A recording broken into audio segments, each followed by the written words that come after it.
Ching Buzz with Jess Lujan.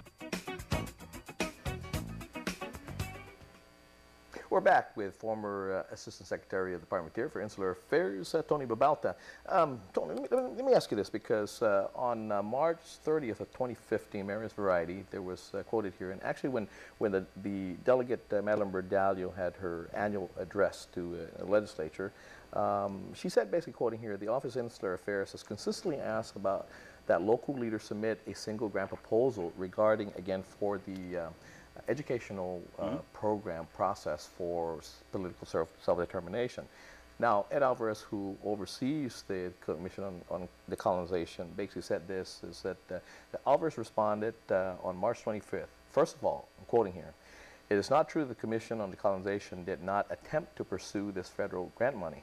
We, in fact, attempted on two occasions, but because of misinformation from then Assistant Secretary of the Interior, Tony Babauta, calls you out basically, the efforts proved fruitless," he stated. Our most recent application, per Mr. Babauta's instructions, was given to the University of Guam for submission. But then the Office of the Inspector General, again, there were situations that happened, and basically the situation with the office curtailed, I guess, them getting the money.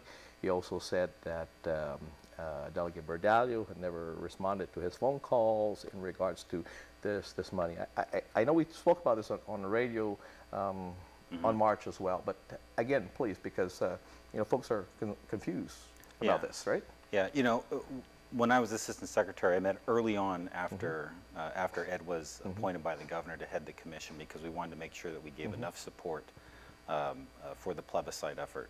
And at that time, I committed $300,000 for educational funding to be given to the commission via the University of Guam. We had a large meeting. Sure.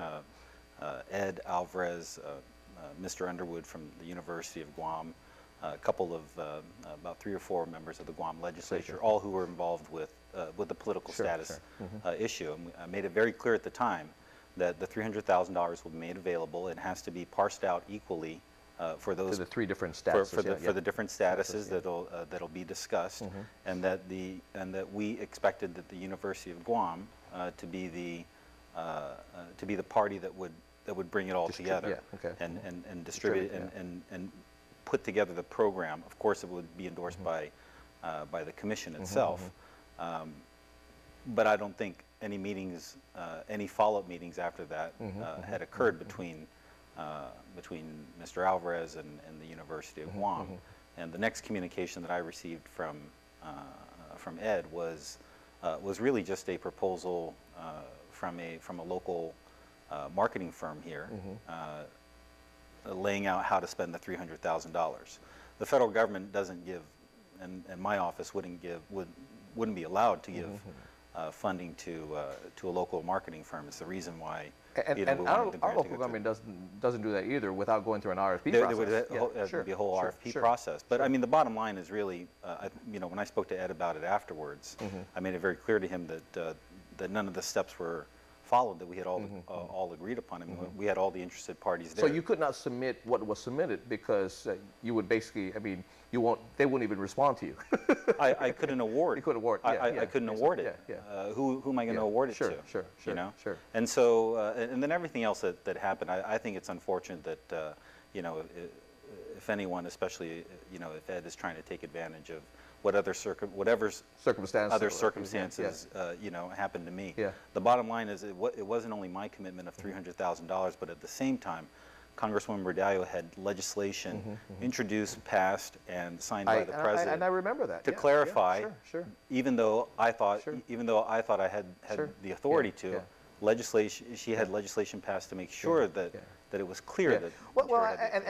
And I was baffled with that too, because I am putting in chronological order here, you know, some of the statements that Mr. Alvarez had put together. As a matter of fact, back in I think it was back in 2013 of July here, basically, he was interviewed by I think it's Maria's Variety, where he said, realistically, if we had the money given to us right now, I can say comfortably that August of 2015 will be a good date for the vote, which is a few months from now, basically. And I always wondered what made that date. Where did that date come from? And then so anyway, so I'm reading now. I'm saying, well, he's, I guess, blaming you and Madeline for not giving the money. But then just recently, the 11th of this month, basically, Ed now goes says for the threshold of the plebiscite, the law requires that 70% of eligible voters. A mandate, Alvarez says, is ambiguous and needs to be clarified before any voting date is set. I'm going, well, wait a minute, 2 years ago, the law hasn't changed. It's been there for the longest time. It hasn't changed. So back in 2013, it was still ambiguous, but you said if you had the money, we could have the plebiscite in 2015. And then I guess it came closer in March. Here is 2015. I think I'll blame it on Tony. Well, you know, yeah, I mean, the law has the law has been the law. Yeah, and, it has been. Yeah, and it's unfortunate. And I was in the legislature actually when the law became, because I know it was Senator Ben Pangilinan, I think, that was that champion to make that make that a number. Yeah, you know? and I don't know what was driving the date of August 2015, sure. but I don't either. but I think, you know, because we met with Ed Alvarez early on, all the interested parties met with him early on. I think it was 2010, if I'm not mistaken. I think if he had worked closely with the University of Guam and collaborated with them closely over the next several months, I don't think we heard from him again until 10 months later. Sure. Yeah. If he had worked closely with them and we were presented with something that satisfied satisfied us and satisfied them in terms of being able to educate the public about the different political status choices, I mean, it would have been carried out pretty quickly, I would imagine. Yeah. Anyway, I got to take a break again. I don't think we're going to have time.